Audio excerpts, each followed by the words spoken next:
Attention, please. An ironically cynical intro follows, meaning I am trying to be funny in English. That's hard, but I'm going to try it. I have found something on YouTube that I would like to call a phenomenon. Please imagine you are scrolling over the YouTube page to find out if there are some videos that you want to watch, perhaps something new, some new ideas, some new tutorials, and then you stumble over a video that has really many views. I think you can imagine this situation. So then you think probably, ooh, that must be something really special, otherwise it wouldn't have so many views. And that's something that happens to me very often. So what am I going to do? And you probably as well. We are clicking to this video, right? And then 15 minutes later, we think, yeah, and now what? This video had something, but nothing special. It has something that you perhaps already have seen. Nothing spectacular, no new idea, nothing that could explain why this video has so many views. So I thought there must be something that is essential for letting a video go viral. So I have talked to several different people who also have a YouTube channel to find out more about this phenomenon, and we came to the following conclusion. You need one thing to make your video go viral, and that is actually relatively easy, and that's a cat. But not only a cat, this cat has to be wet. And then you place it to your table and you brush it. That is essentially important to make your video go viral. Yeah, you need nothing else. You need just a wet cat, lay that to your table, brush it, and then your video is going to go viral. Yeah, and because of this, that I found that out, I thought I'm going to make a wet cat today because I always wanted to have this one video that has really many views and that goes viral on YouTube. So let's do that. And because I don't have a brush, I'm going to take this ruler to brush my wet cat today.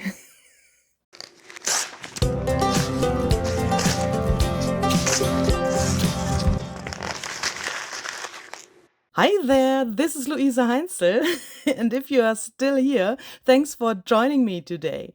So let's take this watercolor paper and let's make our viral wet cat today. This is a 300 GSM watercolor paper, which I want to use to create a background first, and then later on we will put the cat on top. And now I'm going to do something that is actually relatively hard for me, believe it or not. I want to do something easy now for the background, and that is a really hard thing for me. So let's take two different colors of Distress Oxide ink. In this case, that's Gather Twigs and Frayed Burlap, and let's blend those colors to the background. I'm trying to get that a little bit darker in the edges and on the frame of this card, and a little bit lighter in the middle. I'm going to use Gather Twigs on the top of this card and Frayed Burlap on the bottom, and in the middle of that I'm trying to get that blended into each other really well, but I've used the textured side of the paper so that this gets like a little bit rough and not so smooth like if you would use the smooth side of the paper. But of course you can decide which side you want to use. To make this a little bit more interesting, let's use some water. I mean, the cat has to be wet, yeah? So we need some water. I'm splattering that here just to the background with my fingers, and then later on with a brush to get a little bit more tiny splatters. And then I'm going to dry this with my heat tool to get this really cool effect. I love oxide ink. Perhaps you've already noticed that. So now we have a really simple background, but this is, to be honest, a little bit too boring to me. Even if I want to keep it really simple, this is too boring. So let's do another really simple thing that you can do to make a background more interesting, and that is stamping. I'm going to use this Ledger Script stamp set by Tim Holtz and Stampers Anonymous. And I'm going to use ground espresso archival ink to stamp a little bit to the background. And as you can see, I'm not using a stamping platform or an acrylic block or something like that, but I'm just pressing the stamp onto the background to get a really loose result, just like this. So you can see that there is something, but you can't see the like clear stamp impression. And that's exactly what I wanted. And then I see this stamp here, which comes from a set, you know, those sets, I don't know the name, but Tim Holzer and Stampers Anonymous are selling those stencil stamp combination sets. Do you know what I mean? And that is one of those stamps. And I think when I now stamp this over what I already have, then it can look a little bit more grungy, and that would fit my style a little bit better. And I'm also doing that because I don't want to have this LegiScript stamp so concrete. Yeah, it was still a little bit too concrete for me, so that I now have this like, yeah, it is still there, but it is like a little bit dirty, a little bit, yeah, also perhaps not so clean anymore. Yeah, I think that's the same thing. So now it looks like this. Hopefully you can understand what I'm trying to do here. I want to have this really backgroundish because my wet cat is the star of this project. And that shall, of course, be in the foreground, and it shall be the first thing that you are looking to when you are looking to this card. So let's create this cat within approximately 10 seconds. I'm going to use Vintage Photo Distress Paint for doing this. So this is an acrylic paint. Yeah, if you don't have distress paint, then you can also take another acrylic paint, but please make sure that the paint is not too thick and not too thin. The distress paint is relatively thin. It's already perhaps on the edge of the possible things that we can do here. I don't know how I can explain that in English. It's like nearly too thin, but it still works. Yeah. But the main point is that you need something like a really, really tiny opening of the bottle or the container where your paint is in to be able to make a really fine line to your card now. So that will hopefully make sense in a second. So that's also the reason why the paint can't be too thick. And you can't do that with a paintbrush, yeah, because we want to make, excuse me, please, a line that goes approximately like this. I will do that in a second, and then you can see the shape that this line has to have to create the cat. That is really simple, but the consistency of the paint is essentially important for the success of this. Yeah, so let's try to do this, and let's try to apply the paint. I'm trying to imagine where the ears of the cat will be later. So you can see that we have a little bit of light on the background, and I want to have the cat in front of this lighter area. So I'm going to start here, and then I'm trying to get the paint out of this bottle really, really carefully, so that I don't have too much there, and it really don't needs much, as you can see. So then we have this weird shape here. And then we are going to take a brush, of course, and that is this. I know that this is a ruler and not a brush, but we have to brush the cat now so that the video goes viral. Do you know what I mean? So let's do that. And ta-da, here's our cat. Can you see it?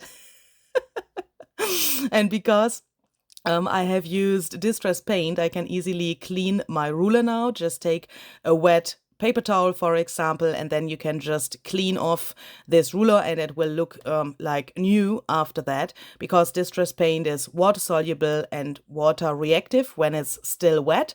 And yeah, please don't let it dry, because then your ruler is brown, because when the paint is dry, it is waterproof, and you know, yeah, so make sure that you clean your ruler just after doing this.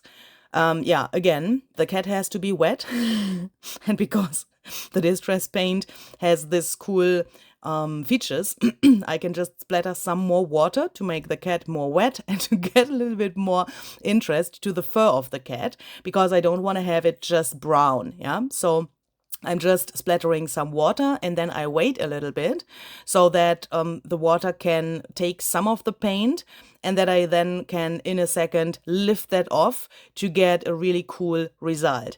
I'm doing it like this. I'm just like drying it a tiny little bit to get these really nice frames around the water puddles. And when I have dried it for just a few seconds, I'm taking a dry paper towel to lift the rest of the paint off to get a really nice and interesting look. Here we go. So now it looks not just brown, but it has some details that make it more interesting. And what I can see here now is that this cat already has 2 eyes and a nose. Can you see that? Here are 2 eyes and there's the nose. And I have the feeling that it's already staring at me. But I want to make this a little bit more cute. So I'm going to take this vintage paint. This is just a really cheap acrylic paint that you normally use to paint furniture, I guess. But this dries really, really matte. And that's the reason why I like this, because normally acrylic paint is always like so glossy, yeah, and the distress paint is matte. So I wanted to have some white for the eyes that is matte as well. And in a second, there's going to happen a little accident because, as you perhaps have already noticed, I'm speaking a voiceover over this video. So this was originally recorded in German, and because of that, I already know what will happen in a second. So my original plan was to make some white circles, to be clear, 2 white circles, because a cat has 2 eyes, so that the eyes don't look brown. Then I've dried that with my heat gun, and then I have used this black pen, and I thought I can make some pupils to those white circles. But now I realize that this ink of the pen is bleeding, and I was freaking out a little bit. As you can see, this is not round anymore.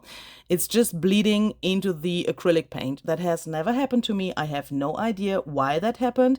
But if you want to do something like this, please try that out. Yeah, try out what happens if you take your acrylic paint and that pen that you have chosen. Just use a piece of scrap paper or something and try it out if it will hold on the paint. Yeah, because otherwise you have something like this disaster that I have on my table here now. So the first thought was to try to get this black off from the acrylic paint. That's of course not possible. I don't know what I have thought here that it could work, but I thought the pen is water soluble, so perhaps, yeah, I could remove it, but of course that wasn't possible. So I thought an alternative, and in the end, I thought that is even better, would be to take just a piece of paper. So I've taken a piece of the same watercolor paper that I've also used for the base to cut out 2 circles and make the eyes out of these 2 circles. And when I look at it now, why haven't I done it from the very beginning like that? Yeah, that's way better, because on the first hand, you have more dimension for those eyes. They don't look like just painted. And on the other hand, you can play around with the pupils, because depending on how you want to have your cat looking, for example, scared or angry or lucky or funny or whatever, you can play around a little bit and you don't have those pupils directly on your piece, yeah? And you could even say, okay, I make a variation of that or something, and that's way better, I think. So here I have just cut out a nose, and originally I wanted to place it the other way around, not like this, not this wonky, but it has fallen out of my hand, and then I thought this looks way more interesting. Look, originally I wanted to place it like this, but that's just a normal nose, yeah? So why don't we turn it a little bit and place it a little bit like wonky? I think that's a good idea. So here I'm putting some glue to the nose, and then I'm realizing that I want to add some, Risses, I think is the word in English. Hopefully that's the correct word. So I show you what I mean here. I'm just taking a black sewing thread. This one here. This is a little bit thicker than what I have in my sewing machine. Yeah, you know those, I think, normal sewing machine threads. This is a little bit thicker because I want to have this really visible, really funny, really quirky, I would say. So I'm going to take this and I'm placing this just like so. Now I'm realizing that you can't see anything, and now I'm putting that here to the white, so I think you can see it. I've just made some loops, and then I'm placing the nose to the middle there to be able to glue that down there. Then you can also arrange those, I guess, results a little bit like you want to have them. And then I'm just putting some more glue to the back side to be able to glue that down here. I'm so sorry that you can't hear my original reaction from the German video here, because when I had this and when it was there and I saw it for the first time, I had to laugh out so loud because this was just such a funny moment. I mean, look at that. That looks so extremely funny. And I'm hoping that you find it funny as well. So here I'm thinking about cutting these loops. Originally, I wanted to do that. Yeah, that was my plan, to glue them down first to have an easier job and then cut them. But when I saw those loops, I thought, what if we only cut a few of those and not all, so that it looks more interesting? Yeah, the normal thing would be to cut them all open because that would be like more realistic. But sometimes the opposite of what you first thought is perhaps the better way. And with blowing away a little piece of this thread, I realized that this is really an interactive piece. Look, obviously, it's important for a viral video on YouTube to brush your wet cat. But I think there's something that is even more important, and that is blowing to the cat. Okay, so let's give her a little mouth as well so that she looks even more funny. And I think she needs some more black somehow to get a little bit more contrast and also more interest.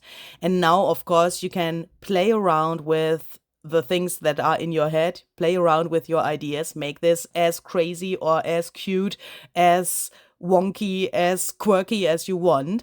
So I'm trying to get some hair to some of the areas. This gives it also, I think, a little bit more of an outline. I don't know. I know that there is no outline, yeah, but it looks like more this cat shape somehow. So then I thought the cat has to stand on something. I want to give her something that she doesn't fly in the air so much. Yeah, so I have taken out this book page and I want to tear that into a shape that looks like, yeah, for example, a little stone or a little hill below her feet. But I want to have it that the shape of the feet is still visible. So I'm placing the book page there and then tearing around so that the feet are still visible. And then I've just glued that down. And I want to have a piece of this book page on the top of this card as well. So I'm trying if that what I have left over from the page is enough. And I've just torn this weird shape here to glue that down. And if you know my channel and if you know me, you know that this is still a little bit too boring for me. So let's do another really easy thing to make such a card more interesting, and that's some collaging. I have here some leftover pieces from some Tim Holtz Ideology ephemera packs and also some die cuts. These little plain labels that you perhaps can see there are die cuts, and I also have some cutouts from design paper from Tim Holtz, and I want to have a little collage in the background here. And I also found this do not crush label that is from the Ideology 2023 release from one of the packs. And when I saw that, I was like, okay, that is the quote for this card. That is just so funny. So I'm just layering some of these pieces here. Here I'm already done because I think you know how to make it's just a simple collage. And then I found this material here in my stash. I think I got that in a Happy Mail. And this totally reminded me to cats. Yeah, I don't know why, but I think it's probably because cats are playing around with wool and that stuff, or perhaps only in cartoons. I don't know if they do that in reality. But this looks really interesting here on the bottom, I think. And I want to have a difference between the bottom and the top of the card. And with this material, you can still see the collage below. I really enjoy that. The holes in this like net are so big that you can still see what is underneath. And then I have this cool material, which I was gifted by Marlies at Marley Design. Thanks, Marlies. This is a really cool material, and today I'm using this for the first time. So you can see that I'm using it for the first time because I really don't know how to use that. But I wanted to try to sew this with this net material to the bottom here to give this card on the bottom a little bit more like a grounded element. Yeah, so that yeah, I think you can see it here, can't you? So I've went over that with a zigzag stitching that worked really, really well. And then I also went around the whole card. I did a running stitch and a little bit like, you know, wonky stitching and a little bit of zigzag. I think that gives the card a really nice frame. And with the black, it gets also a connection to the cat because that has black as well. So then let's think about where to place this label. There on the top it looks a little bit weird because also my collage underneath looks a little bit weird. But here on the bottom, I think that is a really good place. It's closer to the cat so that you get the connection better, and it gives this bottom area also a little bit more interest. So I want to glue that down there on the bottom. And I also have taken out this cluster, which I already had pre-made in my stash. And I'm just thinking I want to place that there on the top over this weird area of the collage. So then that is like covered up in within seconds. And I really like this little thread that is hanging there from the from the button. So that gives it a little bit more interest and also connection to this black thread that we have used on the cat's nose. I'm also distressing the edges, or actually inking the edges with my Ground Espresso archival ink in a relatively grungy way because I want to have a nice frame around this card. And then I'm going to use some white splatters. I know that they will not stay totally white on my background because I've used oxide ink there, but on the cat itself, because that is distress paint, they will stay completely white, and that can give a really interesting look, I think. So let's do that. And this acrylic paint is watered down, so it's wet, and the cat has to be wet. Do you know what I mean? And perhaps you want to take a look to the views of this video. Can you already see that something happened there? Is it already viral while you are watching it? I'm just kidding. I'm just kidding, but I think you got it. So I also want to do a little bit like 49 Dragonflies style here on my card. And because of that, I'm going to use some golden splatters today. Hi, Barbara. Many hugs to you from here.